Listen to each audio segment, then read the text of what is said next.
চাইতে খবর বেশি রাখেন। আমরা যখন ঘুমাই তখনও আপনারা কিন্তু সজাগ থাকেন। আমরা যখন আরামে ঘুমাইতে থাকি তখন আপনারা টিভি স্টেশনে বা রেডিও স্টেশনে আপনারা কিন্তু ব্যস্ত থাকেন, সংবাদ সংগ্রহে ব্যস্ত থাকেন। আমাদের চাইতে কম জানেন না কিন্তু আপনারা। এখন সার্বিক পরিস্থিতি নিয়ে তাদের সাথে একটু আলোচনা করেছি। আমার মূলত উদ্দেশ্য ছিল আমার মেসেজের মধ্যে যে জাতীয় নির্বাচনের যে বিষয়টি এসছে, যখনই হোক ফেব্রুয়ারিতে হোক এপ্রিলে, যখনই হোক আমাদের তো প্রস্তুত থাকতে হবে। আগে আমাদেরকে বলা হয়েছিল যে আপনারাও জানেন যে ডিসেম্বর থেকে জুনের মধ্যে একটা যে কোনো সময় হতে পারে।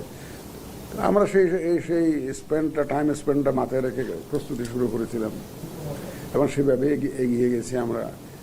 এখন আবার নতুন ডাইমেনশন এসছে, আপনারা তো জানেনই এটা কি আসছে, এটা আপনারা জানেন যে